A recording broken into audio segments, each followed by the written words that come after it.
ACL Nation, welcome in to another episode of Baggin Braggin, episode number 49. Special guest today is Nate Voyer. We're going to go ahead and recap open number 7 from Hamilton, Ohio.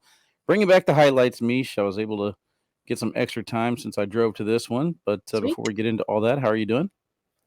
Doing pretty good. Can't complain. How about you? It's not bad, but unfortunately, we are all out of temperature. We've used it all up. We're down to 0. So, no. Yeah, it is freezing. The long johns have came out. The snow has got us, not really stuck in the house. I just don't want to go anywhere. Yeah, so I it's can freezing imagine. outside. But yeah, it was like negative, I think 3 in Ohio, and like felt like negative 23 or something like that. And I was like, yeah, I'm done. I'm good. So where you are is warmer or cooler? It's warmer now. Okay. But like this morning, whenever I woke up, it was 0 on the dot. So yeah, I think right now we're at like 14, but still it's cold. That's so crazy. Yeah, it's like 45 here. So definitely hoodies all day long. The puppies are getting extra cuddly. I was like chilled this morning though, so I can't even complain. Yeah, no, we got good windows here, and the heater's working overtime, but yeah, I'm a bear. All I want to do in the wintertime is just absolutely fall asleep the entire time. But we started our 30-day challenge, so kind of bragging on that. We're underway. If you haven't participated, even though you're not starting at day number 1, feel free to hop on in and improve your lifestyle. I've been doing pretty good as far as the meals go. I started last week, basically. Since I was driving to Hamilton, I was able to take those factor meals with me, and I was good. I was very disciplined. I did have like donuts and stuff like that in the morning just because it was convenient, but not bad. I was chilling, and I was enjoying it. That's good. I don't really like to use the terms good or bad personally. Yeah, I know. So you felt like you were taking care of yourself, so that's important. Yeah, I was proud of what I was doing. Good. That's great. I also wanted to brag on the health challenge because I'm using this software that is part of the software I already had, but I've never used it before. And it's like a community. It's kind of like a Facebook feed, but it has all these challenges built into it that it automatically calculates points as you complete challenges, and you get points when you interact with other people. But my favorite part about all of it is, so I decided to add on a mindfulness challenge. So there's the exercise challenge, there's the cook a meal challenge, and then I added a mindfulness challenge, which wasn't really like discussed when people signed up, but I threw it on there. And I am absolutely loving seeing people trying out meditation for the first time and loving it. And I was just going to talk about how difficult that is for me to slow my mind down and relax, because I tried it as well, but I kept thinking along, like, am I doing this right? Am I meditating properly? and it kind of took away from the meditation. I think we all start there. I really like yin or restorative yoga because it's somewhat movement based, but you're holding poses and it's like little mini meditations in these poses. You do have to have some kind of props though. Like you can use blankets and pillows, but I use yoga props to be able to get into the poses comfortably and really like let your body fully let go. But that is a good way of kind of doing that meditation piece without just sitting or lying, but like actually kind of moving. But it's been really, really cool to watch everybody support one another, and it's fun to see people's meals, and I'm loving it. I wish this was like all the time. Yeah, I'm enjoying that the people are getting into it too. I've had some people message me privately, and they're like, "Dude, this is actually pretty easy and cool. Like, I'm surprised that we didn't do this before." I'm like, "Yeah, it's really not that hard to change your life. It really just takes the first step, and then after that, you kind of get motivated to do another step and another and another." But yeah, I will say though, the mindset's really important because I have noticed people say like, "I did this, it's not great," but I keep trying to comment on those and say there's no such thing. Like there's no such thing as a good run or a bad run. There's no such thing as like the right kind of way to eat eggs, like or even the right way to cook a Yeah. meal. You know, it's just Living the gray. literally yeah, exactly. It's just literally the effort putting into yourself every single day in any kind of small way that you can. So I am correcting that kind of language when I see it because I Yeah. really want because what that tells me is that they're not even validating it fully for themselves yet. Like they're going like you kind of did it. Like you could have done better. Like you should have done. Like that's the stuff I want to eliminate. I want you to be proud because you stretched for 5 minutes because that's really freaking hard to do. Not the actual stretching Hmm. part, but the getting yourself into the spot to do it. Yeah, that's probably 5 more minutes than you did before this challenge. Absolutely. And like nobody thinks about the fact that the absolute hardest part is getting there. It's not the Yep. actual exercise. It's not the cooking of the meal. It's not even the meal prep or the grocery shopping. It's the convincing yourself to take that step towards those things and being like, oh, I'm actually walking into this area and I'm going to stretch. Like that's everything. That's the biggest hurdle. So that's where you have to give yourself the credit, not on the back end of the stretching, but just getting yourself into the area to do it. Yeah, I agree. That's one thing that reminds me of 75 hard. Whenever I'd started it out, I was like 10 days in, and then I failed the challenge because I forgot to take a picture of myself. And like it's a really you have to do everything 100%, or you start all the way over. So at first I Oh. was kind of like, man, I failed. I can't even do this right. I can't even take a stupid picture. And then like for some reason I thought, yeah, I'm doing 85 hard. I did 85 days of this instead of Did 75. So it's 85. cool. Yeah, so Yeah, it's even better. Yeah, exactly. so it's all about how you look at it. But Absolutely. yeah, no, I'm happy that we're doing it. One other thing, real quick, I wanted to brag on before we take our first break is Jake Brandon and I. I think we did a pretty good job this last weekend. I Loved it. felt pretty comfortable. Got a lot of compliments, and the viewership was through the roof. I believe the numbers came in. I have to double check here, but I think it was 1.6 million over all platforms. So Yeah, Trey kind of I was gave us killing the it. TikTok numbers, I think, on around the ACL, and I wanna say it was 1.2 million just for TikTok. So that sounds right, like, if you start to add because that's the biggest one for whatever reason, Hmm. and it's crazy because that's not my favorite way to watch it, but people love it. Yeah, yeah. No, I mean it was interesting watching the chat and TikTok, and I think the dad jokes went over pretty well.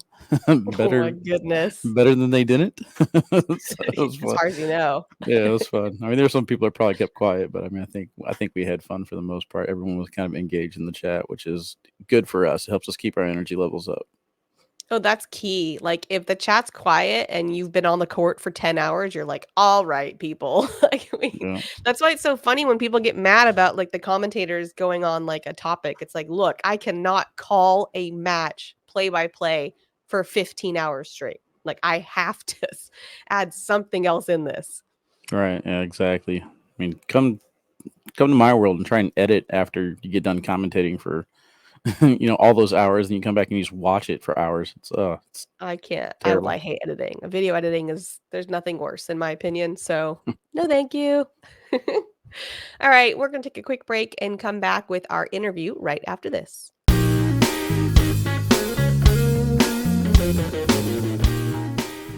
Everybody, welcome back in. We've got Nate Voyer with us here today. He was born and raised in Stockton, California. He's 44 years old, but married 20 years and has an 8-year-old son, Levi.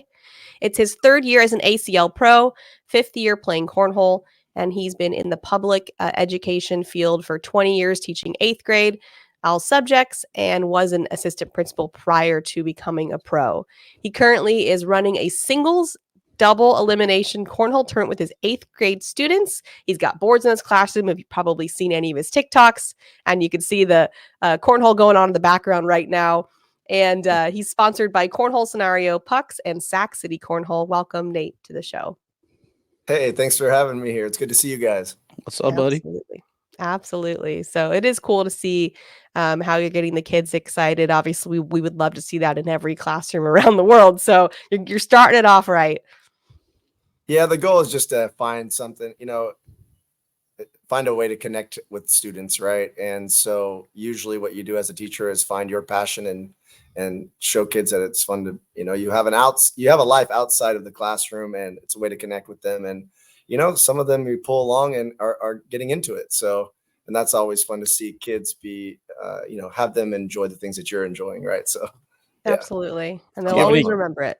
Do you have any kids that are just like, "Nah, I'm good. I have no interest in this." Yeah, a lot of them, middle school vibes, right? Yeah. I don't want to be at school at all, and I want to be in my, in the classroom every day and throw bags. And I'm just like, I'm tired. I played last night. We did sit and go night last night in Sac City, cornhole in Sacramento, and they want me to open the classroom before school, lunchtime, after school, and I'm just like, you know what, my shoulder needs a break, Totally. No, but it's really cool. So what in your life is most important besides cornhole? Well, my family for sure. My wife and I met each other when I was 17 and she was 15 in high school, and we've been together 27 years. Been married for 20 years. Actually, January 3rd coming up, in a week or two, it'll be 20 years. So, family is really important to me. All of my family and all of my wife's family lives here in Stockton, California, and we just had my brothers move out of state, but otherwise been in Stockton my whole life. So family's important. Having my son Levi be around his grandparents is a very big deal to me. And so and they play cornhole too, so you try to connect. It's a family thing too. It started in the backyard and family functions, like a lot of people. So my wife Heather's pretty good too when she gets to play. I just get to play a little bit more than her, that's all. So She is good. she's becoming quite a player herself. Yeah. So what type of cornhole goals do you have for yourself, and I guess for her now as well? Well, for me, I'm back playing with my doubles partner for my rookie season, Kevin Smith Jr. He's out of Florida, and we barely hit fifth, the last spot in doubles when we requalified. We were the 50th spot, and then I had a brief hiatus year with Josh Holland last year, and then now I'm back with Kevin, and we're just looking to improve on what we did last year. I feel like my stats are a little bit better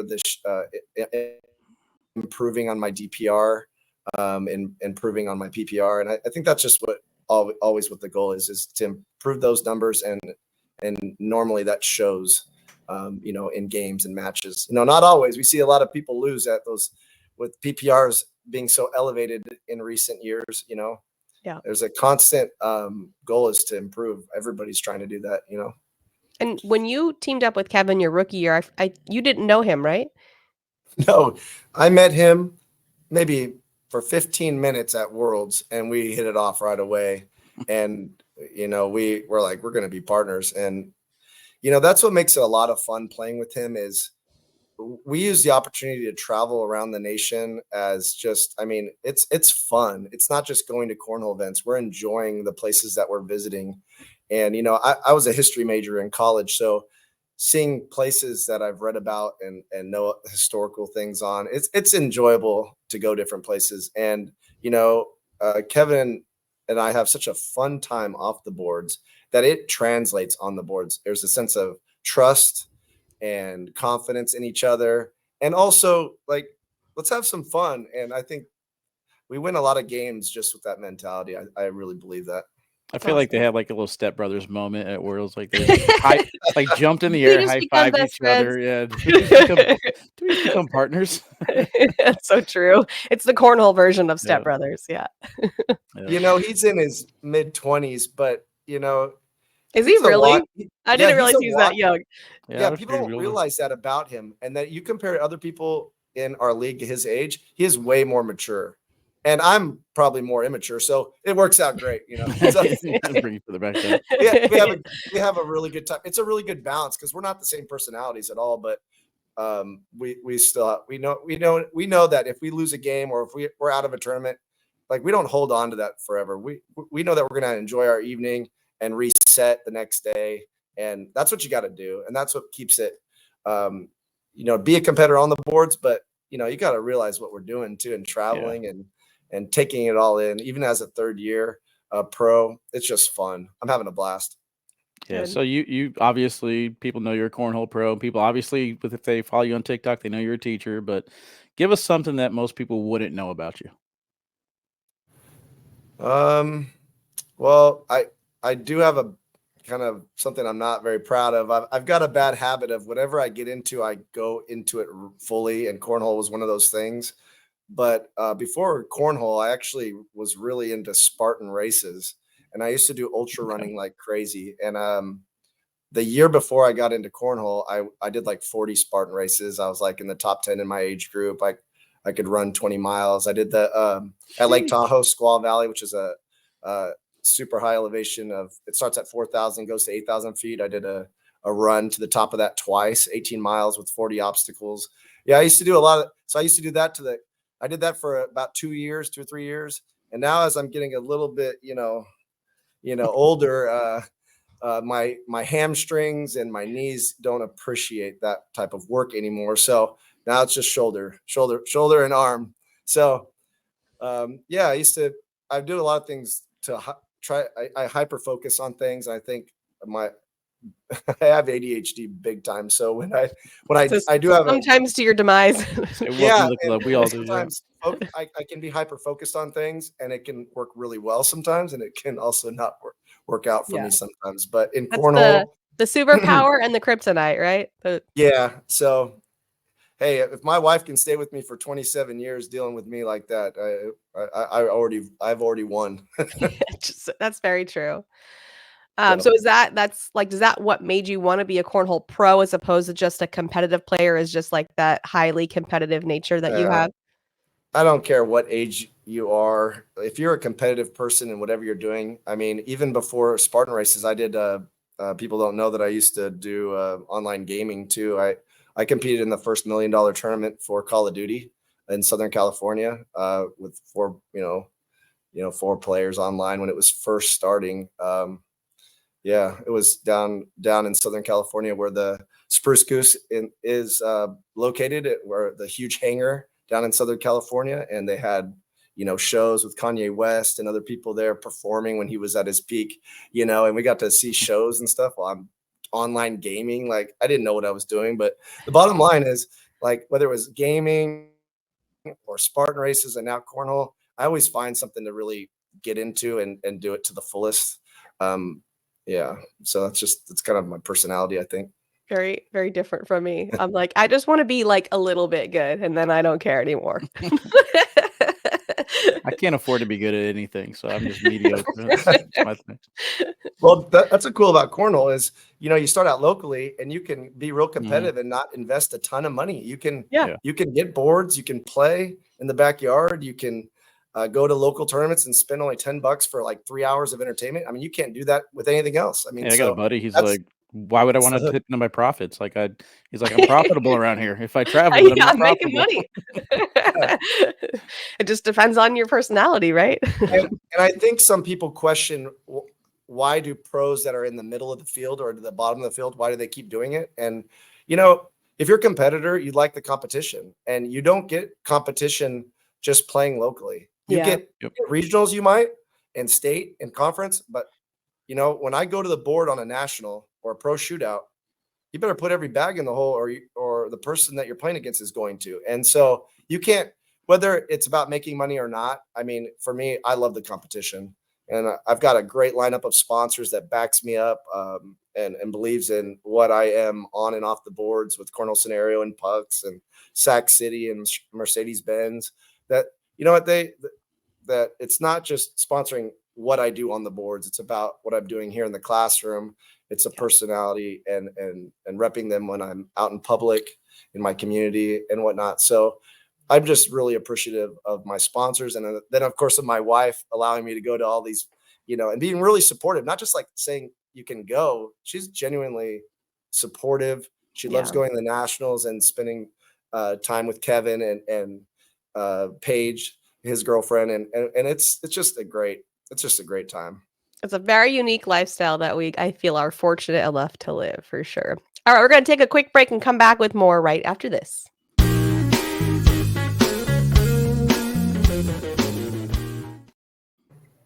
All right, so we got to spend some time getting to know Nate a little bit better, but now we're going to get into some just fun, light questions. So first one, Nate, mountains or ocean?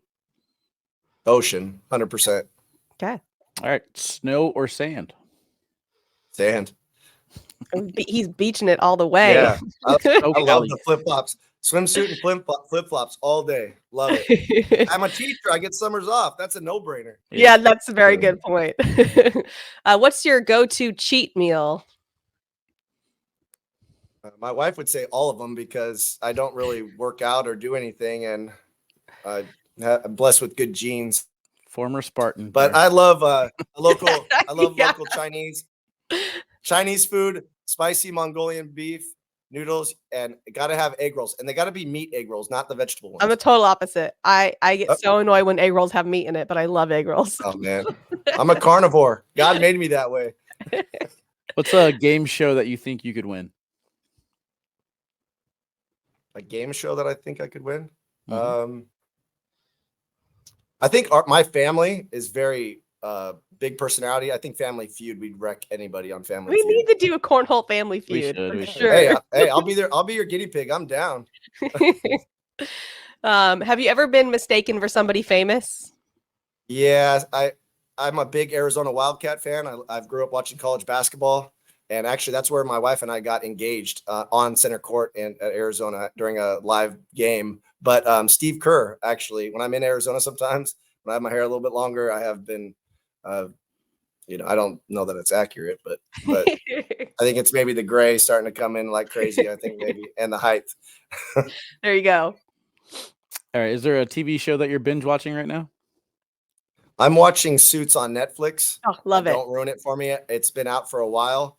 I think I'm on season 5 right now, and I have a bad habit of watching 2 or 3 episodes, falling asleep against one episode, then having to go back, and then it's this constant overlap of I don't know where I am, and so I've heard good Yeah, things that's- about Suits. Nick and I, that's the show we're watching together. So there's always big breaks because like whenever we could actually sit and watch TV Yep. together, but it's really good. I think we're on season 5 or 6. Spoiler alert: they all spill something on their suit. I don't think that happened. Actually, I don't watch the show. I don't know. Yeah, but it's a great show. I love the banter of language back too. and forth. Me too. I love that. That's the part I like about it. I do. I like the characters a lot.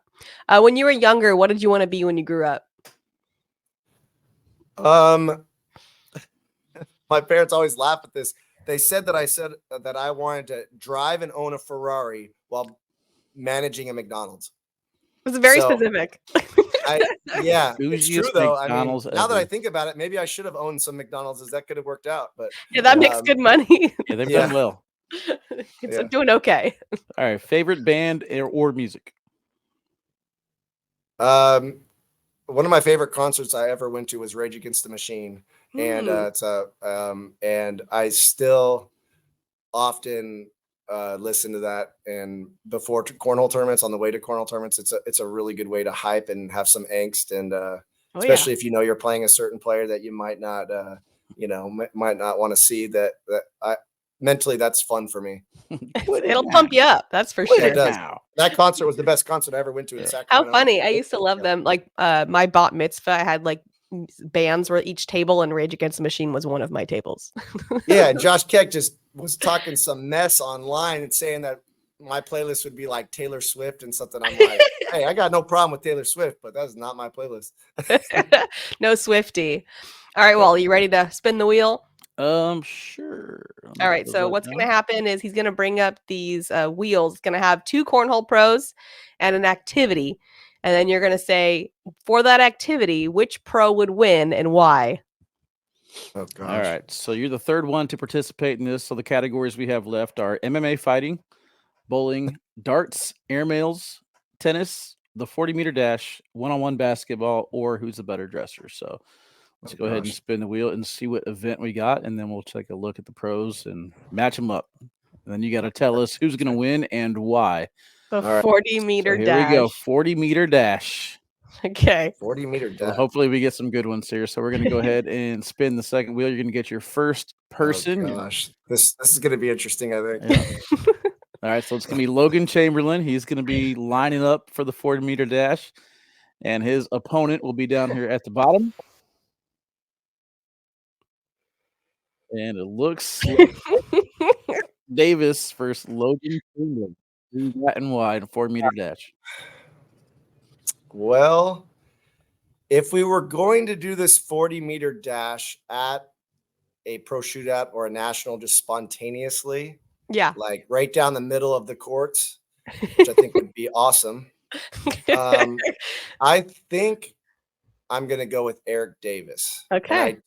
And the reason why is this. I've seen Logan Chamberlain eat a lot of, nachos and pretzels and things. So I'm thinking that might weigh in on the factor of performance. So not set up no for disrespect success to anybody, but I'm going with Eric Davis. Pulling a hammy in the 40-meter. Isn't he the magician? What is his nickname again? Yeah. Magician, yeah. Yeah, I think he's gonna, have a magical comeback in the 40-meter. That's my pick. I like it. All right, now we're playing Are You Smarter Than a Fifth Grader? Oh gosh, I hope so. You'd be surprised. Yeah. 8th grade. Yikes. All right. How many faces are there on a cube? How many faces on a cube? 6. Yep. 6. All right. Like, is this a trick question? I'm like, no.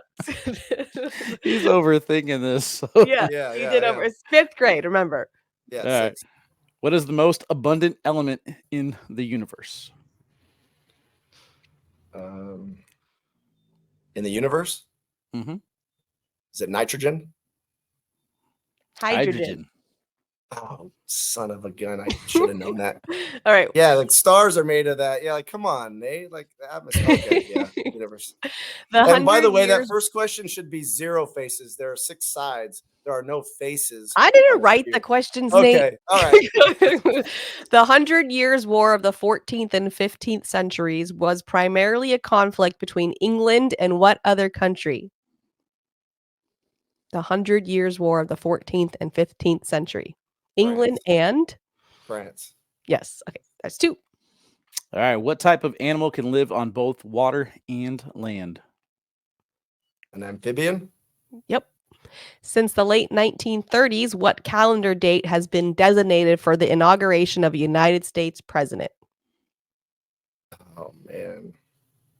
The inauguration, it's like, this is a stab in the dark. January 15th. Ooh. Oh, so close. January 20th. That was actually the first thing I was thinking. I was like, no, it's not that late. Always go with the gut. Always go with the gut. Which continent is the least populated? The least populated? Antarctica. And then last one, which planet in our solar system is known for its beautiful rings? I'm actually teaching that. There's actually a lot of planets that are known for their rings, but don't get too specific. I'm 5th grade, not 8th grade. Jupiter. Saturn. Really? Saturn? One has more rings than the other. Okay, we won't get into that. I'm going to send you guys an update on that. All right. You got 5. So second place. Second place so far. Tommy Sliker in the lead. Let me ask you this. When are we going to see that 40-meter dash down the center of the boards by Eric Davis and Logan Chamberlain? Tell me we got to make that happen. I definitely want to see that. One of the other ones that we did was the arm wrestling contest between Hunter Thorne and Jimmy Human, so that would have been cool too. If you guys can make it happen, I'll give $50 to the winner. Okay. All right, we'll put it out there. That's serious. All right, Wally, go ahead with the last one. All right, so we got our own little version of F, Marry, Kill here. We got push, airmail, block. So we're going to go with Hey Dudes, Crocs, and Slides with Socks. We're going to have the kill be the block, the marry be the airmail, and the F will be the push. So what are you doing with Hey Dudes, Crocs, and then Slides with Socks? Whatever is getting rid of Slides with Socks. Got to get rid of that. Blocking the socks. Yeah. Blocking the Slides with Socks. 100% blocking that. Okay. So now one night stand and marrying. I've never even worn a pair of Hey Dudes, so I'd one night that. All right, you're pushing. Hey Dude. Yeah. And you're air mailing the Crocs. Oh yeah, I got Post Malone Crocs. They were my favorites. As I say, your shoe game's strong. Kind of surprised you. I used to wear Crocs a lot playing locally, but not anymore. I usually just keep those around the house, or the hotel. I can see him painting some Jordans on the. I don't know about these Hey Dudes though. I don't know, man. I actually saw a nice pair of Hey Dudes today, so hopefully I love my Hey Dudes. I don't know what you guys are talking about. All right, Nate. That's all. That's all we got time for. We so appreciate you joining us, and good luck this season. I appreciate that. Thank you very much for having me on the show. All right, thanks, buddy.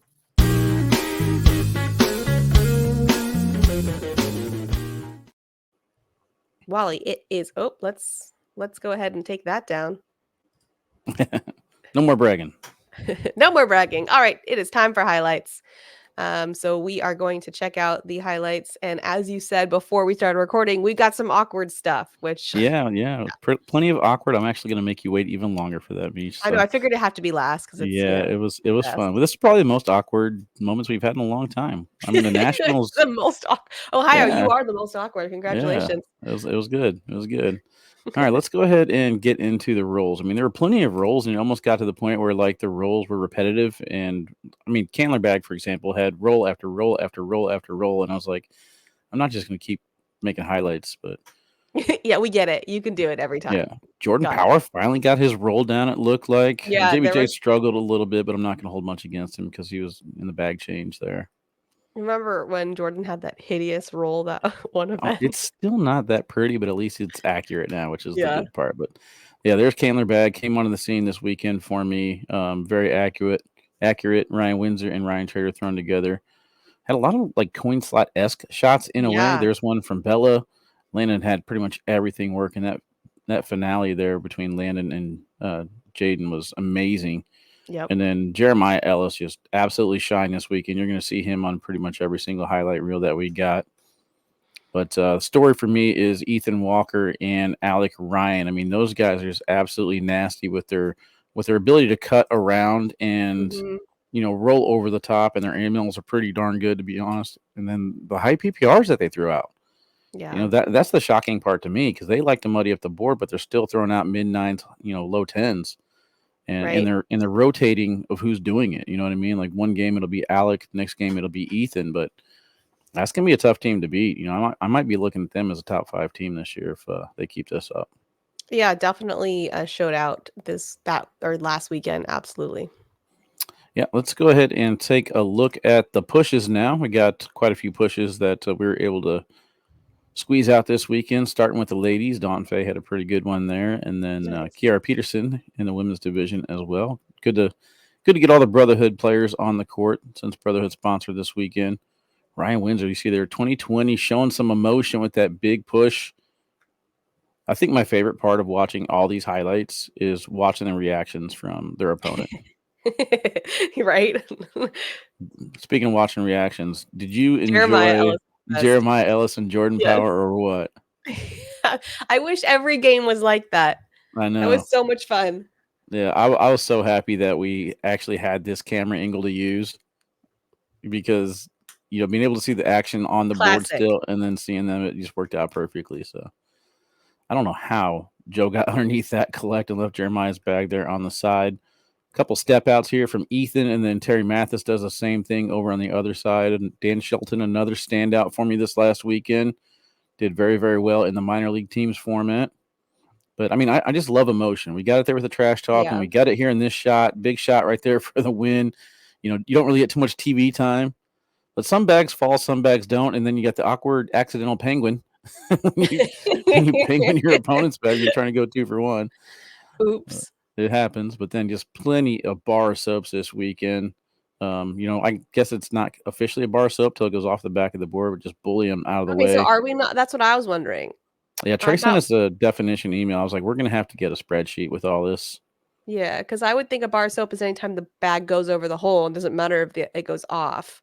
Yeah, but I guess apparently the bag in your hand has to go in for it to officially count. So, I mean, maybe tube of lotion still has a chance. Tube of lotion? No. You don't like tube of lotion? No, absolutely not. I want to go back here real quick. Where is it? I want to go back here real quick and explain the foot foul rule to people. So, Rob Visionoff and I got into an argument. I think you might have even heard it on the live feed at one point. Oh, my goodness. Because I said, you foot fouled. He ran all the way around the stage to come talk to me. I was like, dude, watch. I'll show you the replay. You did it. So here is a good shot by Rob Visionoff. He's able to keep his back foot planted, stays behind the line. And, the front foot can come across. The back foot stays planted. It's fine. That's a legal shot. So then here's his next push. And this is the one we were arguing about. Came across the line and then scoots. So Mm. the second that you scoot that foot, and then whenever you drag it and lift it up, that's when it becomes a foul. So when are you officially allowed to move that back foot? To my understanding, and I'm not 100% sure on this, I'm going to do a thing with Mike Gonzalez, but I believe it's whenever the bag comes to a stop. Oh, okay. So you gotta hold it. Yeah. So we will. I was talking to Michael Gonzalez, and we want to get together and do like an instructional video, like this is legal, this is not legal. Yeah, that's a good idea. No, So that everyone's very clear and there's no surprises. not like all the rules, but like the ones that could change the game. So Yeah. yeah, Okay, hopefully cool. through for that. Airmails. Airmail. There's a lot of airmails too, so we're just gonna let this one play out. But a lot of backsides. I went and did a live feed on the K9 unit page with Matt Guy and Brett Guy, and then I believe it was Mark and Tony. And Matt Guy just shot every single airmail, anything touching the red zone. He went like this one here. You know, he was just getting just the corner and getting the bag to fall in. So, you know, we talked about where's Matt Guy, Brett Guy. You know, and sometimes I think the bag choice matters. They are feeling these hyper drips that they're throwing right now. Yeah, so it's funny because it's obviously great for Brett because he likes that kind of bag, and then Matt just throws the slick side. Yeah. Yeah. And I don't know. And talking to David Dennis about that too. He's like, we don't care about that. Only you young kids care about old guys throwing slick side only. He's like, if it goes in the hole, it goes in the hole. It just seems so funny. weird. Like you typically choose that kind of bag for the other side. So like you as a carpet thrower, you typically don't hardly use the other side. You know, so it's just odd that somebody would fit. Like I've met people who use carpet bags like in singles, like that's the one they chose, and they only threw the slick side. It's like, you sure there's not a better bag for you? Terry Mathis reactions here in seniors I just know had me he's so rolling. good with his boots. Always got his work Every boots on. single thing. He was like, I got nothing. A little awkwardness there at the end. A little bit. Yeah, but then we get gradual. I was able to edit the airmails a little bit better. So 3-bag drag there from Mason Trader. Jeremiah, huge hit as well. Mark Richards, kind of the running airmail. Like, all right, I got that one. Huge shot. And then this one, 4 bags in one shot. I don't think I've seen this in Cincinnati. Oh, that's painful. Babilia did it, but huge shot right there from Landon takes that one down. You're thinking, oh, I'm good, right? Like you're Jaden, and then like, oh no, don't worry, I'll get them all. Yeah, you look at that score, 15-13. Now Jaden was able to hit that push to kind of save the game there, but that could have been a massive round. Yeah. All right, Meesh, you ready for some awkwardness? Yay! What we've all been waiting for. All right, let's get into it. So not just awkward knuckles, but whenever you talk trash before the bag finally reaches the hole, everyone's reaction in the background here. That was an exciting match. Just everyone's reaction. That was really fun. Yeah. And then, like I said, some bags just don't go. Jaden's oh my like, God, how? Jeremy was so confident. Jordan's laughing. And then this bag went 15 feet. I remember that. Like, what happened there? Yeah, we don't even know how that one peeled over the top. That was interesting. And then this was the end of the game. Painful. Was it like 30-some rounds, I think, at that point? Yeah, it was like. And then sometimes you're just finally happy to score and get on the board, or finally able to finish a 4-bagger. The bag went in. I didn't know if it could at this point. And these celebrations, they deserve to go on here. That's great. Man, you did get some good ones from this event. Yeah, and then the awkward knuckles, they just continue to always impress us, no matter where they come from. Oh, that one got kind of cut off. Yeah, they were quick ones. Like He gave him the self knuckles. Always Damon. Always Damon. He just tried to box him. The 1-2 and then punch. here's another airmail, the final, where it's like everyone's like, what just happened? Where'd that go? Frank Corona cracking me up. Did we have it? Do we not have it? We don't know. Man, he was so geared up for that. But that's the thing. Less thinky, more throwy. He thought about that and one way too long and ends up chucking it about 32 feet. Less thinky, more throwy sounds like the next shirt, Wally. It's probably going to be everything is fine with that dog sitting at the dining room table and everything's on fire around him. Like, fine. All right, quick break. Come back with the game right after this.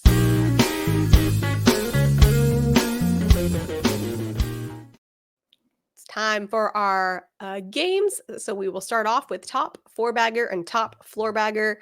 We'll go with the 4-bagger. What'd you got? So top 4-bagger is the open schedule is finally completed for me, so I'm excited. Started booking some flights. We got a special treat for all you guys out there in California coming up. No spoilers. It's gonna be Meesh and Corey. Oh yeah, I already sat on around the ACL, so it's been Yeah. spoiled. Oh, there you go. So yeah, so it's exciting that we're getting everybody involved, and they approved to have more than one person on the road. So our normal setup time is about an hour and a half. It took Jake and I 6 hours to set up this last weekend. So yeah, I'm glad that we're getting another person on the road. So definitely a top four bagger for me. The 4-bagger is getting the extra person. Yes, The floor bagger 100%. must have been the 6-hour setup. Yeah, but I mean, that was our first time setting it up. Corey and Chase did it at Myrtle, and then whenever we tore down, we kind of had a better idea of what we need and where things go. So we before we used whatever cables we use, we're put in this order. Then whenever we tore down, we're like, okay, camera 1 in slot 1, camera 2 in slot, like everything has its organization now. So I think it's going to be better and better every single time. Okay, good.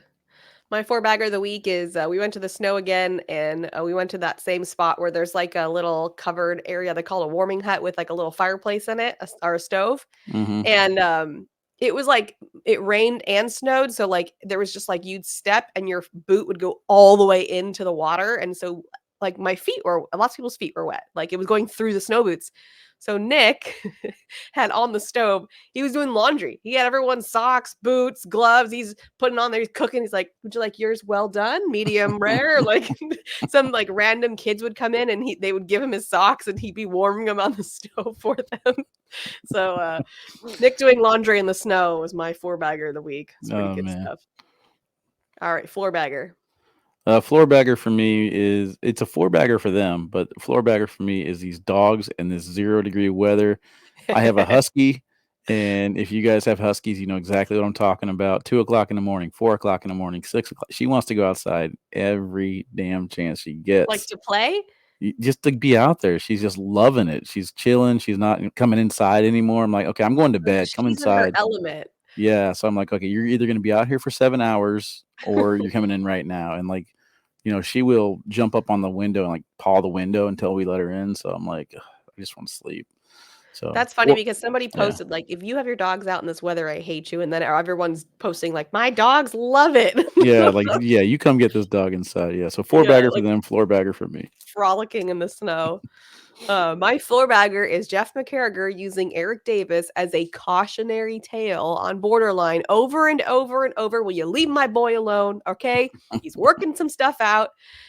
He's going to get there. Stop talking about Eric Davis, Jeff. It's not nice. You don't even listen to the show, so it doesn't really matter. But dog in the chair. Everything is fine. All right, send it or board it. All right, send it or board it for Bryan, Texas.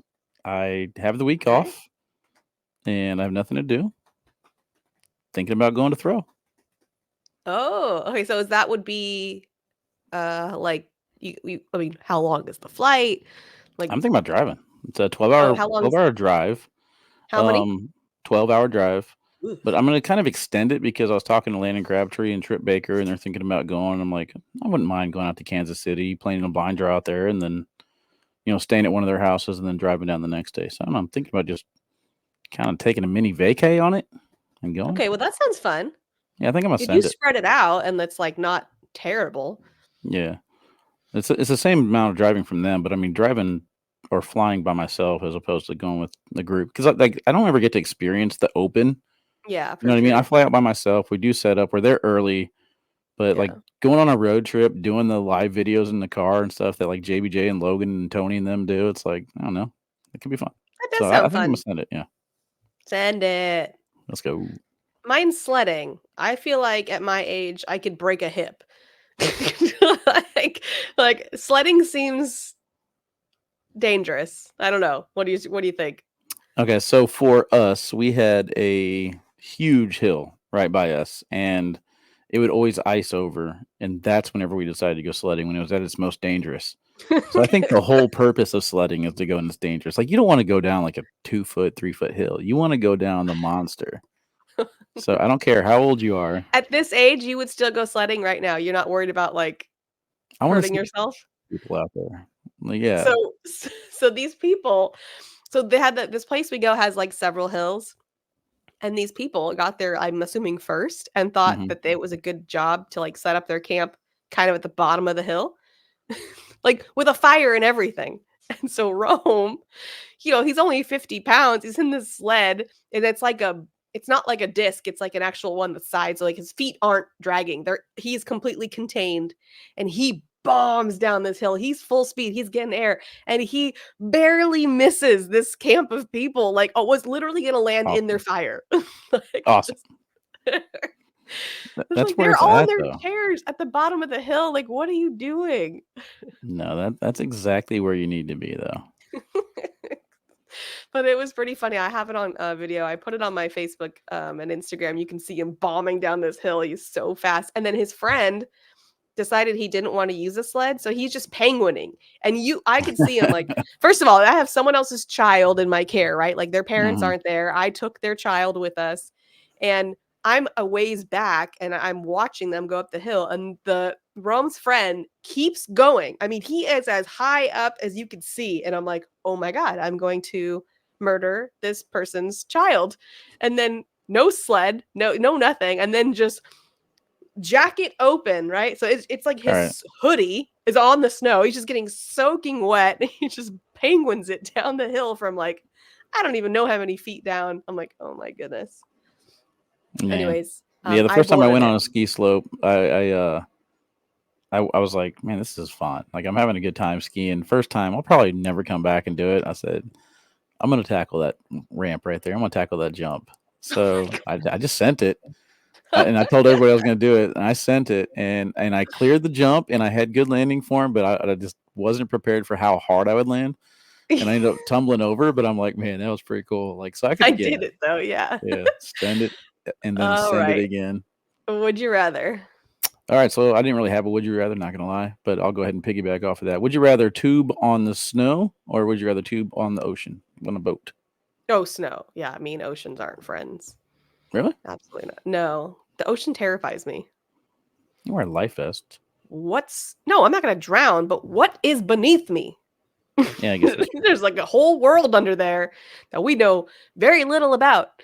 And I don't like that, Wally. I don't like that at all. I think you might have convinced me to switch to the snow as well. I think I was gonna be biased for a little bit because I'm just so cold right now. It's like Yeah, coming back well, to fair warm enough. weather, but yeah, no, I think you convinced me. Snow all the way. I always tell people, I'm like, yeah, I can't get eaten by a shark in my bathtub. I don't Nope, need to learn sure how to can't. swim. So, Mhm. All right, would you rather, this is from 2 experiences I've just had, watch a movie with an 8-year-old who narrates the entire movie, or listen to said 8-year-old play 2 songs over and over on the recorder poorly? I'm gonna go with the recorder poorly. I enjoy my movies. I love my movies. My neighbors and my best friend growing up, his mom would always talk to the guy who's about to get killed by the serial killer. Like, don't go in there.